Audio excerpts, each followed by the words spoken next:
Did you know that Bleach was originally rejected because of similarities to Yu Yu Hakusho? Well, if that blew your mind, well then get ready because you've just stumbled into my podcast.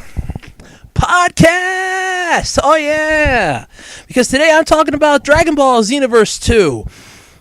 Black is no longer on a pre-order. I'm talking about the Bleach ending because I forgot to the last time. I'm talking about Digimon Adventure Tri. I'm talking about Super Mario coming to the iPhone, Pokemon going to the Apple Watch, and Nintendo, and a few other things, all today on the Absolutely Completely Ridiculous Podcast.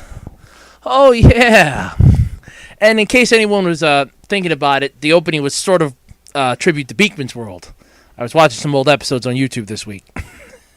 Yeah, welcome to the Absolutely Completely Ridiculous Podcast for September 10th, 2016. I'm your host, Andrew Rhodes, like I was the last time. Which, hey, this is episode 2. All right, yeah, woohoo! I actually made it to episode 2. Holy crap. Episode 1 looked like it did pretty well. I can be a little proud of that, so I'm kind of happy. So, yeah. This week I'm talking about, like I said, I forgot about the Bleach ending last time, but then again, I had to reread it and make sure I didn't miss something beforehand, so it was kind of a good thing. I'm talking about the Bleach ending. I'm talking about Dragon Ball Xenoverse 2. I'm talking about Dragon Ball Super 2. I'm going to be throwing that in there, too. I'm talking about Digimon Adventure Tri. I'm going to be talking about Super Mario. I'm going to be talking again about Pokemon Go. I was going to do a little bit about Pokemon Sun and Moon. I'm just going to touch on that a little bit, but not much. I'm going to be talking about Nintendo yanking down more fan games. What the hell, Nintendo? I'm talking about one of the longest-running Shonen Jump mangas, or one of the longest Shonen mangas ending after 40 years. Holy Christ, that's amazing. And I'm talking about a marriage that possibly could be good and possibly could be bad between Crunchyroll and Funimation. Ooh, that's never a good sign. But before we get started with all this, it's time for the person that helps to pay the bills. And unfortunately, once again, it's still me because I have no co-host and I have no sponsors. It sucks to be me right now. Hey everybody, this is Andrew from A Roads 2012 on eBay. Are you looking for Dragon Ball Z cards, Yu-Gi-Oh cards, Magic the Gathering cards, or just any trading card in general? Or are you looking for some weird oddities, stuff that you would normally never see anywhere else, but possibly would see at a yard sale that somebody has in, Wisconsin or something? Well, if you are, chances are I probably have it, and I probably have it up for sale. I list new stuff almost on a daily or monthly basis, and usually relisting, and sometimes adding new stuff into the mix as well. You can follow me on Otake Your Roads at Twitter, where I tweet almost everything that I'm selling on an almost daily basis. I usually only miss maybe 2 days a week. But you get the gist. So if you want to check me out, it's all lowercase, ARHOADS -2012 on eBay. So yeah, check me out. I'm really good at it. My 622 positive feedback can't be wrong. I mean, seriously. Alright, so I'm talking Bleach. I'm talking about the Bleach ending. Personally, I thought Bleach ended years ago. I thought it was still tied with the manga, or with the anime, I should say, and I thought it ended years ago. I was pleasantly shocked when I found out, hey, Bleach is still around. Really? Oh, yeah, it's still going. Bleach recently ended, and fans are pissed. Not so much that it ended. They're pissed about how it ended. They're pissed. And it's mostly the same ones that were probably there for the Naruto Sakura thing at the end of Naruto Shippuden, at the end of the Naruto manga. They are pissed because Orihime and Ichigo got together. Let's stop and take a moment here for a second. The final few chapters and the final few arcs were really entertaining. I didn't read much of them because, like I said, I thought it ended years ago. So I just kind of glanced over them. They looked really well done, and from what I read about them, they were really well done. I read the final chapter, and that to me just summed everything up in one beautiful, beautiful bow, as far as I was concerned. Because I saw the final episode of Bleach, so as far as I was concerned, this is like, hey, cool. It's like, this is what happens after Ichigo said bye, everybody, to the camera. Or, so hope to see you guys again sometime in the camera. Whatever he said in the last episode, it's been so long since I saw that, too. But the fans are pissed because Orihime and Ichigo got together. They're pissed because he didn't get together with Rukia, and Rukia got together with Renji. So, First off, I just want to take a moment and complain about this. They're probably the same trolls that were pissing and moaning because Naruto and Hinata got together at the end of Naruto. For those of you that haven't learned that, come out of the rock you've been living under. I'm not going to give a spoiler alert for that. There's really no need to, and there's really no need for a spoiler warning for the Bleach thing either, because by now it's been out there. I mean, a few Facebook pages dedicated to anime have had up a clip, or at least a made picture of 3 different scenes from that final chapter. One of Ichigo, one of Orihime, and one of their kid. Yes, their kid. Which I have to admit, looks just like them. He has his mother's eyes, and he has his father's head. It is a beautiful kid. I kind of see them coming up with a future spin-off like they're doing with Naruto for Bleach, starring Ichigo and Orihime's kid, and Rukia's daughter, which would be really cool. I do have to admit that would be really cool. Have like the next generation. But I'm just trying to wrap my head around how people are pissed off because 2 characters didn't get together. And like I said, they're probably the same trolls that were there for the Naruto Hinata problem. And the Naruto Hinata thing, in my opinion, that was going to happen. It was destined to happen. Naruto and Hinata loved each other. Well, okay, Hinata loved Naruto. I mean, that was a far cry from sanity. But she loved Naruto so much that when Pain was destroying the village, she risked her life. She knew she had no chance in hell of beating him, and she risked her life to save Naruto. So, that tells you something. Naruto, yeah, he's your bumbling idiot ninja that we've all come to know and love and ended up becoming the greatest person that the village had ever seen. So, yeah, that ending to me was perfect. The ending for Bleach, that was even more perfect. And you have people that are pissing and moaning and complaining because, well, these 2 got together. They shouldn't have gotten together. Why'd they get together? Oh, who cares? The ending was sweet and touching and beautiful, and I don't give a rat's ass who got together with who. It was a good ending. So, I mean, it was really good. There are people that are going to say it's bad, but you're going to have that in every aspect of everything. I mean, I like Sword Art Online. I love the series, both seasons, and I still hear rumors of Season 3 somewhere in the internet. Make it happen. That'd be nice. That new movie that's coming out next year, I'm looking forward to that. In fact, I'm looking forward to adding that to my collection, mostly, because I love Sword Art Online. And you have people that come flat out and write out and say that it is one of the stupidest anime series they've ever seen. Well, yeah, to them it is. To me, it's not. I personally can barely stand Attack on Titan, and there are people that worship the ground that thing's made on. I can watch it. Is it going to crack my top 10 all-time favorite anime? Hell no. No chance. But yeah, that's pretty much how I feel about that. But the Bleach ending and all, like I said, it was really well done. It wrapped everything up in a nice bow. And it's definitely something, if you haven't checked it out yet, you really should. I would. I highly recommend it. I recommend watching the whole series, to be honest with you, the anime series. That was really good, too.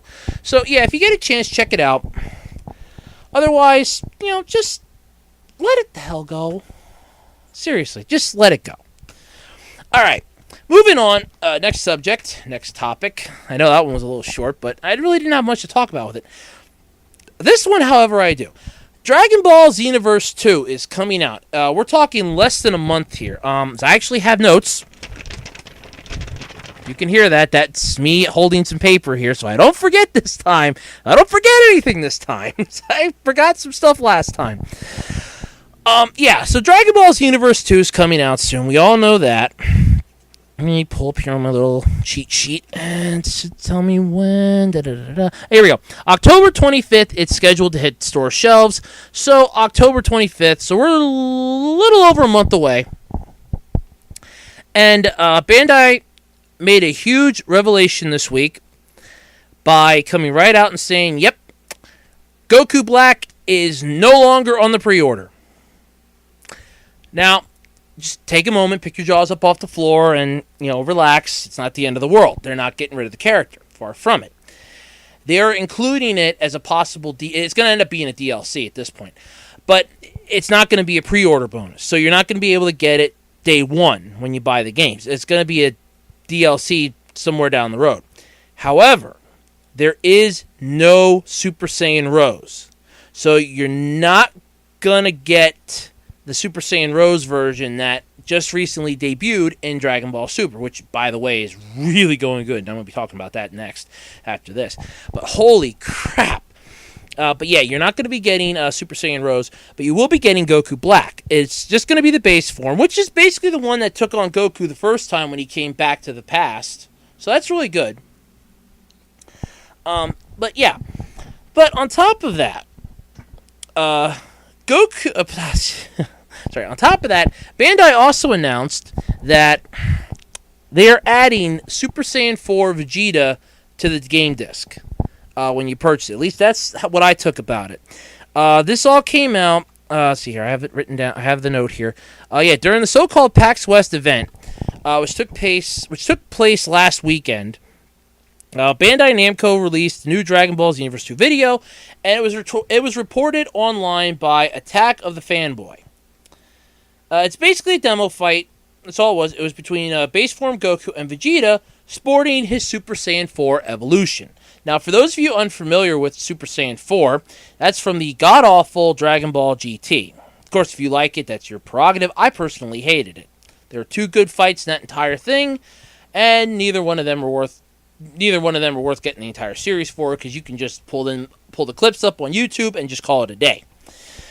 But yeah, so Super Saiyan 4 Vegeta is going to be added to the game disc, which should have been done, and fans are admitting that it should have been done in the first one. It should have been done at the original Xenoverse. I'll admit it. Yeah, I kind of agree. But in the long run, you're going to have some stuff that's probably going to get moved around and shifted around well and everything else.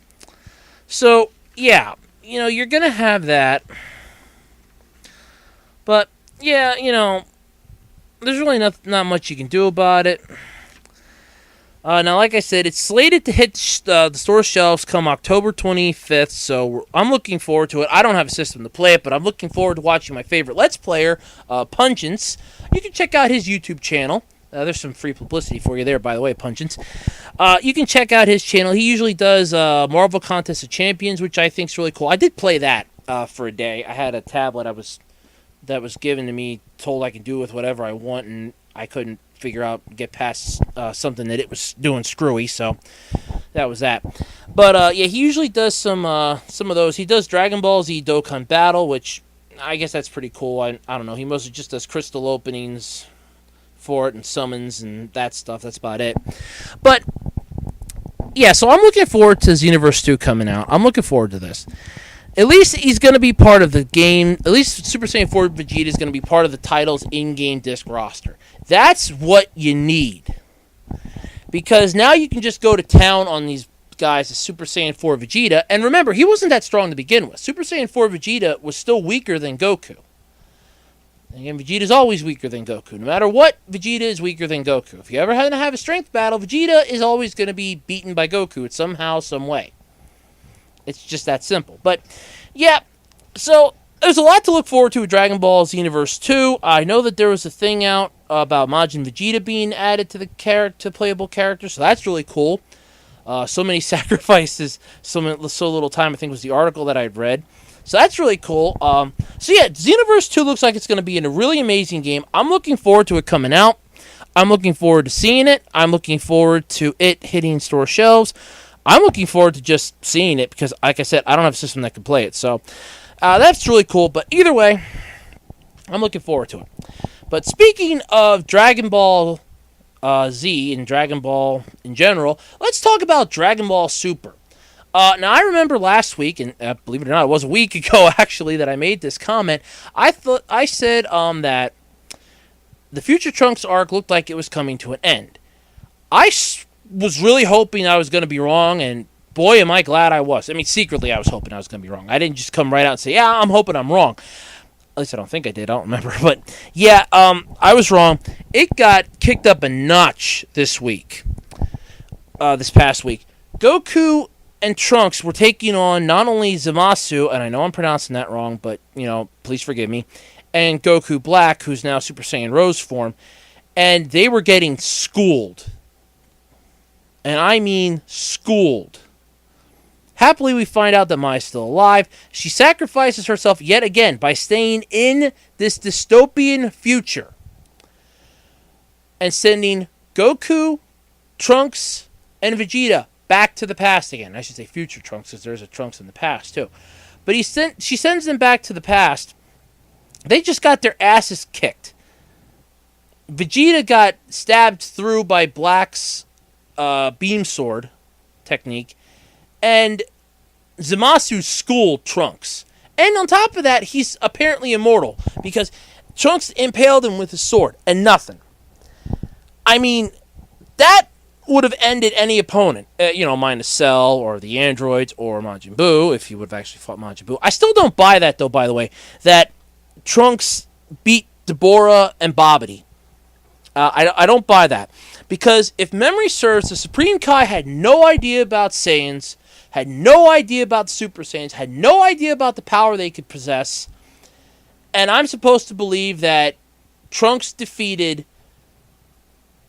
Deborah in the future and defeated Babidi and prevented Majin Buu's arrival. Yeah, I don't buy that for beans. I'm sorry. You have me on everything else, but Trunks being the super strong god of Saiyans at this point in the future, forget it. Nope, you lost me on that one. But yeah, so Dragon Ball Super is definitely going really well. I'm looking forward to seeing how this turns out. New episodes usually premiere on Saturdays. It would be Saturday for us in the U.S. It's Sundays over in Japan. You can usually catch it. I know there's a few sites that have it up. There are some legitimate ones. There are some YouTubers that put it up. I usually just try to catch it how I can. It's usually on YouTube, though. Just usually some nice YouTubers put it up so that everybody in the world can see it. But I'm looking forward to it. I like seeing it. I like it. Yeah, I mean, I usually do watch it on YouTube. So, yeah, I'm looking forward to it. So, yeah, I can't wait to see how this week's plays out. That's going to be really cool and interesting. I'm looking forward to that now. Okay. Speaking of, now let's move on to the next subject here. I'm kind of blowing through these really quick today, but yeah, some of these I'll have a little more to say. Digimon Adventure Tri is finally going to be hitting the U.S. sometime next week, if memory serves. For those of you unfamiliar with Digimon, and let me take you back on that one here, a long time ago. Let's hit that Wayback Machine there, Peabody. Now, Sherman, Peabody, let's hit the Wayback Machine and go way, way back to, I'd say, the mid to late 90s. Pokemon now has the world by storm. Oh, no. You know what? We could pretty much just be in the 2000s, too, at that point. But no, Pokemon has the world by storm, and another Japanese company is creating another thing that's supposed to rival Pokemon called Digimon. And Digimon does extremely well. Digimon's on Fox Kids, and Pokemon's on WB. So, all that's going well. Digimon has 3 seasons. In the U.S., we had Digimon Season 2, and Digimon Season 3. However, they were known in Japan as Digimon Adventure, Digimon Adventure 2, and Digimon Tamers, I believe, was what the third one was called. Then you had Digimon, I think it was Frontier or Battle Frontier, I don't know. Over here was just Digimon Season 4. That was actually a really good one. I liked that season. That's the one where the kids inherited the spirits of the legendary warriors, and they were able to digivolve into Digimon. That was really cool. I liked that. That was pretty cool. Then you had Digimon Savers, which pretty much just took everything that was great about the last 4 seasons and took a giant dump on it. I couldn't even tell you where it ended for me and where it took up. I bought like maybe one of the figures and said, nope, that's it. I'm not buying anymore. I bought nothing else Digimon then after that for a while.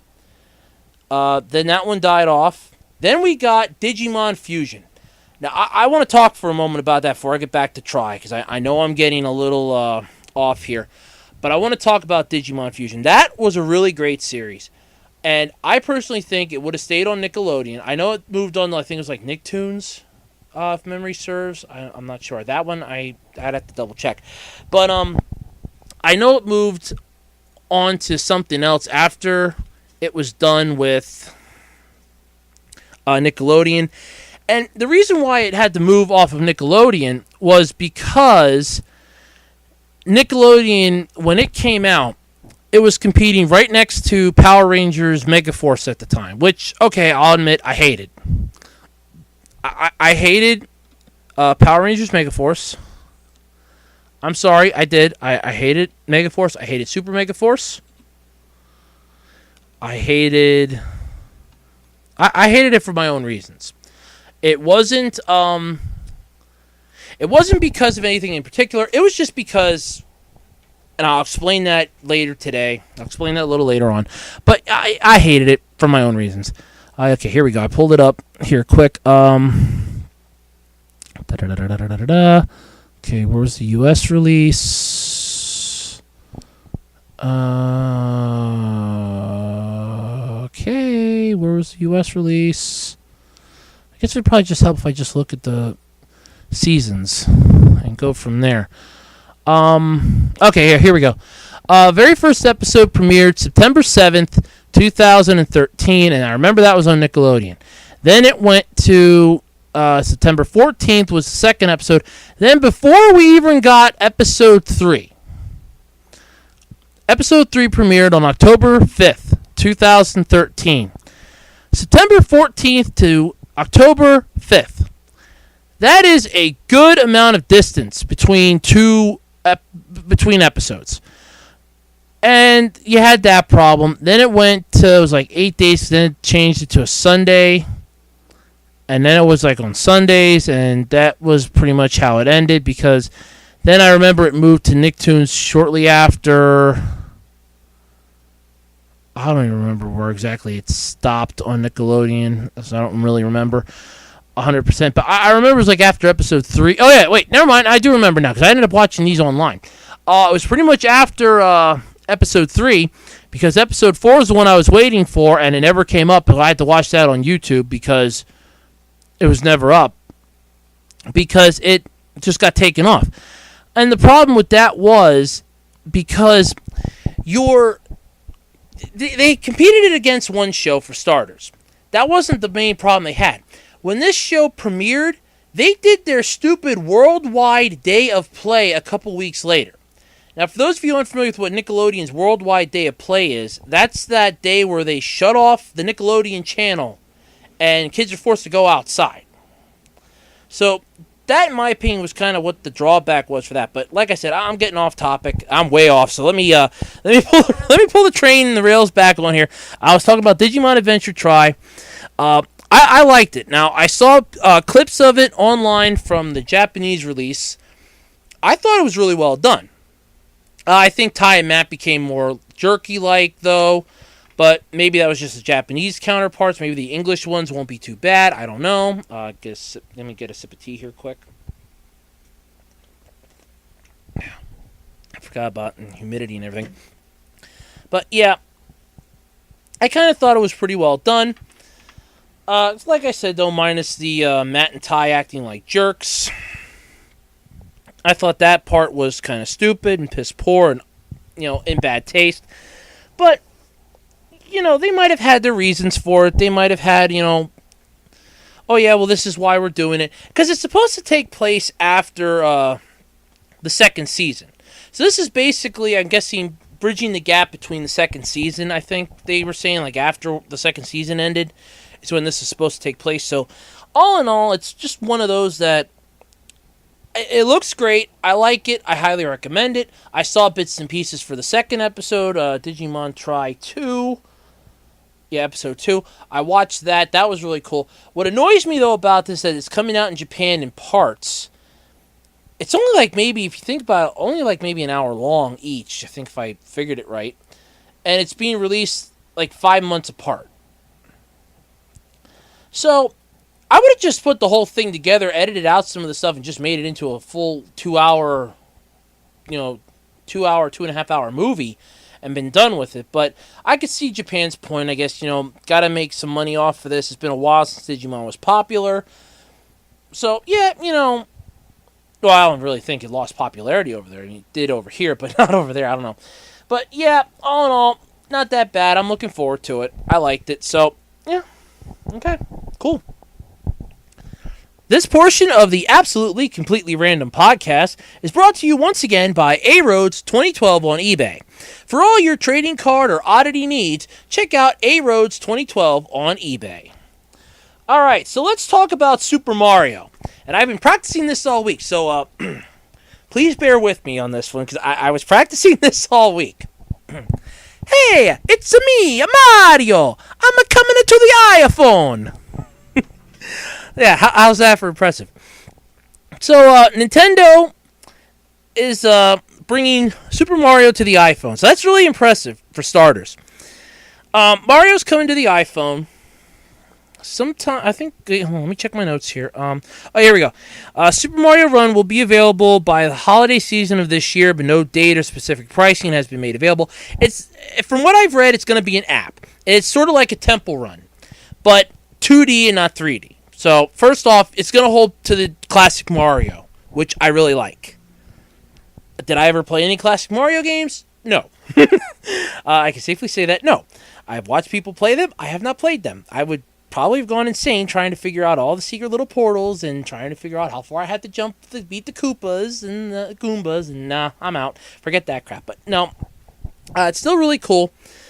It's going to be a Temple Run style platform. It was really neat from what I saw video-wise of it so far. It was really neat, really well done. It almost looks like right off of the old Super Nintendo, from what I've seen, but just a little more fleshed out. So it's almost like Super Nintendo meets Wii style graphics, and I think that's really good. I really do. So for Nintendo, after they announced this, profits skyrocketed for them, which is good because their profits crashed and burned a bit after it was released and revealed, we did not make Pokemon Go. Well, no shit, Sherlocks. You guys came right out and said, we do not have the rights to this. The people who made this game are Niantic, not us. So, there's that. So, yeah, Super Mario is coming to the iPhone. That's really impressive. Pokemon Go is coming to I'm jumping all over your place here. Pokemon Go is coming to the goddamn Apple Watch. But here's the kicker. You ready for this? Even though it's coming to the Apple Watch, you're still not going to be able to catch them swiping your hand on your wrist. You're going to have to use a phone. But yet you can hatch eggs and you can detect Pokemon, but you're going to have to use your phone to catch them yet. So, basically, Apple's hoping this was going to save them, and yeah, no. Yeah, that didn't happen. Nobody was expecting that to save them. They were hoping... Yeah, here it is. Okay, I found it. All right, I found my thing here. It isn't the Apple Watch killer app that they were hoping it was going to be. They thought it was going to win over users, unlike any other wearable app, but it's not. Because people aren't going to go out and buy a watch just so that they have to use their phone yet. They already got that Pokemon Plus thing that was supposed to be released in September. And I think it's held back. No, I'm sorry. That was August. I'm sorry. Let me back that up. That was supposed to be August. I remember that. Then it got bumped to September. Now I think it's getting bumped now to October, if I read that article right this morning. So you have that. But in the meantime, Pokemon Go is still going strong, even if it's coming to the Apple Watch or not. It's going really strong. It's going to yeah. It's introducing some new things. Despite the fact that Niantic even came out with this saying that, the Apple Watch bandwagon, Pokemon Go is not going to be on it, or it is going to be on it, but it's not going to be the massive app that they're hoping, because it could basically be the battery killer for the watch. But in the meantime, Niantic's then also praising Pokemon Go further down the road by going, yeah, we're introducing the buddy system. We're introducing this and that. What the fucking players want, and I'm not one of them, for starters, but what the fucking players want is they want the ability to see how far away the Pokemon are. Remember that little thing that you took out, Niantic? The players want that back. Oh, we'll be able to walk with our Pikachu or walk with our favorite Pokemon like Ash Ketchum does with his Pikachu? Oh, sign me up right now. Wait, I still can't see how far away that Pidgey is from me? Oh, screw that shit, Niantic. You're right now, screw that shit. But, yeah, that's basically what that is. So, Niantic's basically saying that the buddy system's coming out. They're coming out with a few other updates. The fans that are playing this game are still furious. There are still people that are dropping this. The fever pitch and the Pokemon Go fever is falling. And like I said last time, with every game, you're going to have a crash and burn. You're going to have that high up moment when you realize, hey, this game's really cool, the hype before it comes out. Then you're going to have that same hype, just a little higher on the day it comes out because you can get it in your hand. I was the same way when Dynasty Warriors Gundam 2 came out for the PlayStation 2. Mostly because I only ever played the first one on the demos of the PS3s at GameStop and Best Buy. So getting to actually play the Dynasty Warriors Gundam game for my PlayStation 2 at the time was amazing. I was pissed because I pre-ordered it, and I was pissed when it didn't come out the day it was supposed to because they held it back for some unknown reason. I still have yet to find out why. And further down the road, but what gets me with this is that, like I said, you're going to have the hype before the game because you're going to have all the information coming out. Then you're going to have the hype at the top when it comes out because you can get it in your hands. Then you're going to start having the burn off after you sit down and play it for a few hours.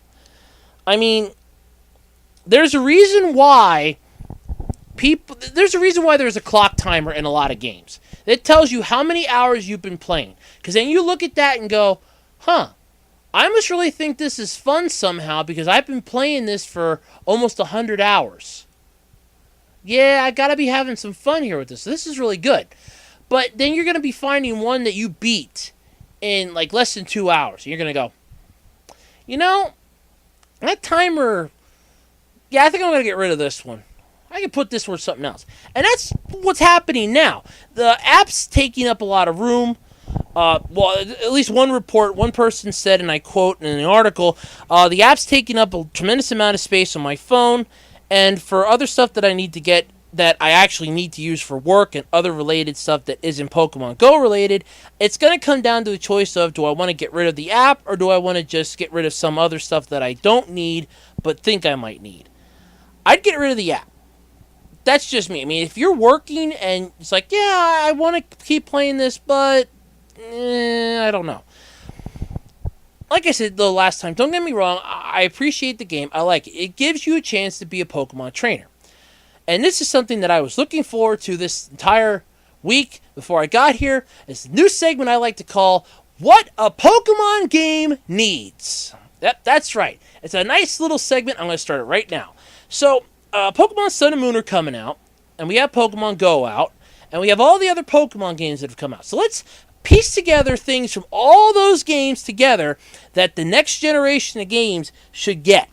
Now, more recent stuff for that Pokemon Sun and Moon are coming out with, like the Ultra Beast, which make no fucking sense to me. And I looked high and low for information today before I even started this podcast. Before I started recording, I could not find squat. The official website has limited information. The only Pokemon that I found, and I hit the Moon one. I don't know about the Sun one or not, but I hit the Moon one, was BP01. And apparently that means nothing to me as far as I'm concerned, because I'm not getting Sun and Moon. But let's go with what a Pokemon game should have. Now, the one thing I've stressed for years now that a Pokemon game needs is, and I'm going to quote this, real-time combat.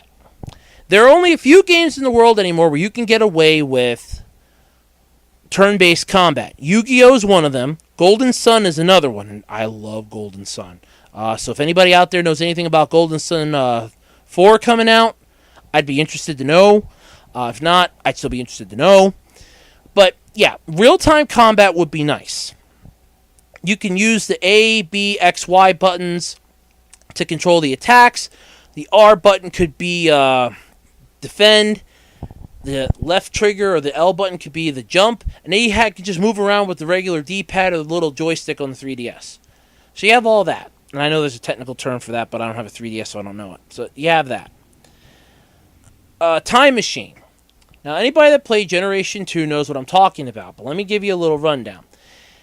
Pokemon Generation 2 came out. They found a way for you to bring over Pokemon from Gen 1. It was called the Time Machine. However, to use the Time Machine, you could not send over any Gen 2 Pokemon, and you could not send over any Gen 1 Pokemon that knew a move that was never in the original Gen 1 games. But all in all, that was a great idea. Now you have the Pokemon Bank and Poke Transfer. And I made this comment on a video because someone put up a thing about the Time Machine should be brought back. And I said, yeah, let's bring that back. That'd be really great. Put the Pokemon Bank out of business. And then the one person's going, well, that defeats the entire purpose of the Pokemon Bank. No. The Pokemon Bank's intended purpose originally was to store your excess Pokemon to give you more room to have more Pokemon. And as the slogan of Pokemon is, gotta catch them all. I'd basically be making Poke Transfer obsolete. That's that annoying, stupid little thing that you have to get on top of Pokebank if you want to transfer your old school Pokemon. But, yeah, there's that. But, so those two things are what I think a good Pokemon game should have. Real-time combat, a time machine to bring back your old school Pokemon. And if I had to throw one more thing in there, it would have to be the ability to take one of them around with you and you can walk with them, just like you could in the one section in Pokemon Diamond and Pearl. That I liked. That was a lot of fun. That would be something cool to have that happen again. But, yeah, so Pokemon Go on the Apple iWatch is not happening. Well, it's happening, I should say, but it's not going to be the massive app killer. But then again, neither is the iPhone 7. That was a complete hogwash. Even people were pissing and moaning about that for months on end. And, well, they're still pissing about it. And it just came out. But they were already hating the rumors that Apple was going to be getting rid of this and that on it. And, yeah, so the Apple iWatch and Pokemon Go, I don't think that's going to be too great. Neither do they. But, yeah. But then I just gave my points of what should be in a Pokemon game. Because that's, in my opinion, what should be in a Pokemon game. So, Game Freak, Nintendo, if you guys want to talk, I'm always here. I'm always here. I'm always willing to listen. I'm always willing to talk. Come on, give me your best shot. Okay. So, moving on and off of Pokemon. Well, goodbye. Get out. Pikachu, you can stay. You're always welcome here. I love Pikachu. But Nintendo. God, Nintendo. They're yanking down more fan games again. They sent out multiple DMCA takedown notices for hundreds of fan-made games. Majority of these were... Okay, I'm looking through my notes here. Here we go. The games in question were all hosted on an open-source indie gaming community Game Jolt. And they've since been removed. Game Jolt posted a full copy of its letter, as is its policy to do so. They said, and I quote here, because I actually do have the quotations, in the spirit of transparency, we publish all DMCA takedown notices we receive here. This does not mean that any user or any users were guilty, only that we received the notice. But here's Nintendo's policy on fan-made material, which is available on its website. And it is, and I quote, Nintendo respects the individual property of others, and we ask users of Nintendo products and services to do the same. We have adopted a policy of removing inappropriate circumstances, and at our sole discretion, any content that appears to infringe the intellectual property rights of others. We may also, at our sole discretion, limit access to Nintendo products and services and or terminate the accounts of any users who infringe any intellectual property rights of others, whether or not there is any repeat infringement. So, I'm still trying to wrap my head around what that means in legal terms. As far as I can tell, it basically means that what we create is ours, and if you even try to use it for something that isn't ours, it's going to get yanked down and we could possibly sue you. That's what I gather from this. Whether or not that's what it is, I don't know, but that's what I gather. Maybe the CU podcast will have more. They'll probably have this on this coming week, because it should be this coming week. They should be having one. Their last one was on the 30th. Let me check here. Yes, CU podcast should be having something up this week around the 13th or the 14th. So they might be discussing this. So maybe Pat and Ian can make a little more sense out of this. I can't. I don't know. Maybe Ian will. He'll probably have a field day with this one. But yeah. So, holy crap, man. But yeah, all this basically came about after Pokemon Uranium was discovered again. Which I have to admit, that's a neat game. I kind of like how they have the original choice you have to make for which Pokemon you want. Do you want to have, this Pokemon or this Pokemon? You have to take a quiz. That I think is pretty cool. But that fan game is basically what prompted this, because a lot of people now want their fan games up that they made, but Nintendo doesn't. And Nintendo tried stopping this one before. I remember that, because I remember it was up on DeviantArt. I don't remember if it was the exact same person that had it up on DeviantArt to put it up or what. I know the CU podcast touched upon this too. But like I said, it's all in the eye of the beholder. And as far as I'm concerned, if it's a fan game, that's really cool. They should have tried it with something different, like Ian commented. They should have did that differently. They should have tried with their own little characters and the style of Pokemon, and then Nintendo wouldn't have had a problem. Put it up on Steam and wouldn't have had a problem or an itch or anything else. But I think this might be just fans that created a Pokemon game, probably tried pitching it to Nintendo or Game Freak, and they probably told them, yeah, we don't take unsolicited ideas. I should know that because I tried submitting a game idea to Nintendo, and I got turned down. So, yeah, you have that. See, I'm trying not to be long-winded here this week, but there's not really a lot to do here. Yeah. Okay. Well, let's get off Nintendo's being the gazpacho, as you could have it or something. Let's go with some somber news here. The Kochi Kame manga is ending after 40 years. First off, before I go any further, I'd like to think about that. 40 years. This manga series has been running in Japan for 40 years. That's a hell of a long time. Hold on one sec. That is a long time in Japan to be running any manga. 40 years. Manga artists barely get paid anything. If you've ever read Bakuman, I think they over-exaggerated that a bit. I may be wrong. I don't know. But, yeah. So for 40 years this thing was running. That's impressive for starters. 40 years. Let's see here. It's not the longest running active manga in Japan. That goes to Takao Sato's, and I know I'm pronouncing that wrong. I apologize. Gogo 13, which started coldly through, which has been staring through, according to the article, its coldly sniper rifle scope for 45 years. So it's been out for an extra 5 years, but still 40 years. That is impressive. So yeah. So you have Saito himself actually took a moment to reflect on Kochi Kame's ending. Here's basically what he said. I have to say good work. When serializing something that long, you can't really end it because it's not really yours anymore. Kochi Kame was the face of the magazine, so it must have been a tough decision. It's a lonely, envious, and strange feeling. Yeah. So Gogo 13 is still going on. So that's the longest running manga ever right now, and it's still going. It's got 181 volumes in counting. Holy Christ. I thought Dragon Ball Z was long. Hell, I thought Inuyasha was long. Damn. 181 volumes. Damn. But yeah, after 40 years of serialization, he's planning to bring it to an end on September 17th, so that'll be next Saturday.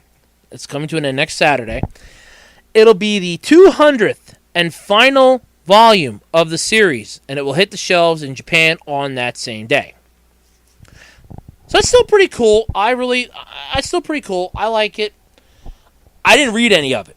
I wanted to. I couldn't find any to read. I don't know why I couldn't find any to read. But still, not a bad idea. Not a bad way of things to go. I think it's really well done. I say kudos, congratulations, and arigato. So, still, that's really not too bad. And, yeah. So, all in all, that's really good news. 40 years, though. Damn, 40 years. Okay, so, earlier this week, Funimation announced, actually, I should say it was yesterday or Thursday, Funimation announced that they are teaming up with Crunchyroll. And I could not find much information on this other than what Crunchyroll and Funimation had up on their sites and what a few anime sites did.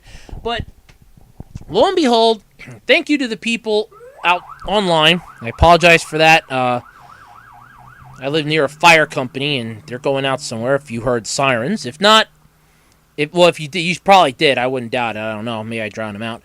But, yeah, so Crunchyroll and Funimation are partnering up, and it seems like a good thing for fans who only have to subscribe to one service unless they want dubs. And if you want me to get into that argument, it's going to be a while. I don't think you have 3 hours. I don't even have 3 hours. It would take me at least 3 hours just to bitch about the difference between subs and dubs, how some are good, some are bad, and that's all I'm leaving it at. But, yeah. They wouldn't call it a bad sign. It's almost certainly a reaction to recent events in the business. So, basically how it worked was they're teaming up. I don't know if they're going to be creating their own stuff or anything else, but who knows. But they explain in the article, and it was Answer Man. I think that was Otaku USA or Anime News Network. I'm not 100% sure which one. Or I think it was one of those two. They said, here we go. First, licensing fees have been completely out of control for the last few years. This is one of the reasons why. Bidding wars between Funimation and Crunchyroll, as well as occasional violent disruption from Amazon, Hulu, and Netflix. They have pushed the fees for some shows well over $200,000 per episode. Think about that for a second. $200,000 an episode. An average anime is about 13 episodes. Give or take. Let's go with 13 as a round number. So $200,000 per episode. We're talking at least 2.6 mil at that point. That's highway robbery. Yep, 2.6 million for a 13 episode show. Hey, I just did that in my head and I actually had it written down. Go figure. All right. Yeah. Sales, while healthy, were not going up enough to even make that. Yeah, that's true. Because you can pull the stuff up online. There are people that'll pull it up online. I know that they do. Secondly, Hulu was a very important revenue source for publishers like Funimation, Sentai Filmworks, Viz Media, and others for years. Hulu works simply by hosting just about any anime, sharing it and its ad revenue with the rights holders, and everything else. Over the course of last year, though, the company changed its business model. Yeah, for those of you unfamiliar with that, you now got to pay to watch Hulu. It used to be free. Yeah, one episode for free, you had to pay for everything else. That I remember. But, yeah. So, a significant amount of anime on the site was removed, the less popular ones, presumably, and the service went subscription only. Most of its free catalog is now available at the new Yahoo View site, which, yeah, because nobody really does much of Yahoo anymore. Everybody like Googles and everything else, so yeah, it's not unheard of. So it's not really hard to figure out why with the licensing fees. $200,000! Jesus Christ! Do you know what I could do with $200,000? I could make an episode of an anime series for starters. I could at least license an episode of an anime series. Hey, you know what? I liked episode 9 of Sword Art Online. If that's going to cost $200,000 for me to have the rights to it, hey, that'd be great. That's my favorite episode. Holy Christ. I can't believe that. Yeah, so it's not really hard to figure out. It is interesting, though, in spite of the fierce competition, that both Funimation and Crunchyroll became companies that complement each other quite well, according to the article. Crunchyroll is one of only a half dozen or so successful and apparently profitable streaming providers. Yeah, for those of you unfamiliar with how Crunchyroll works, you can watch the stuff on Crunchyroll for free. You just can't watch it same day. Now, I know some anime you can, because I was watching Sword Art Online 2 on Crunchyroll, and some stuff you have to wait a week, like Naruto. So some of the higher up popular ones, you gotta wait a week. Some of the non-popular ones, yeah, you can watch it same day. That's fine. We don't care. It's like, no, you want to watch Naruto? No. You gotta see that line? You stand at the back of that line. They're like a bouncer. You stand at the back of that line, and you wait. But yet, you walk up to the Sword Art Online section. Oh, you want to watch Sword Art? Oh, yeah, come on in. Yeah, no problems at all. Yeah, so it's still interesting that all this is going on.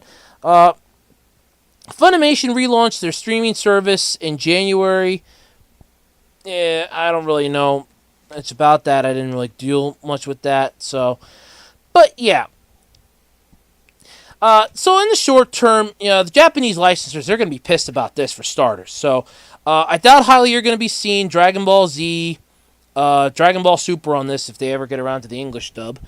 And not to mention a few other things. These Japanese licensors, they're going to be pissed. They can't play one against each other anymore. They probably can't make a significant drop-off. Everything's going to go to hell with this. Hulu, Netflix, and Amazon drop every once in a while. They'll make a bid. But you never know. Something bad might happen. Something good. This could end up blowing up in the faces. You never know. So it's mostly just a matter of how we perceive it and whether or not we're going to see it as a good thing or a bad thing, basically.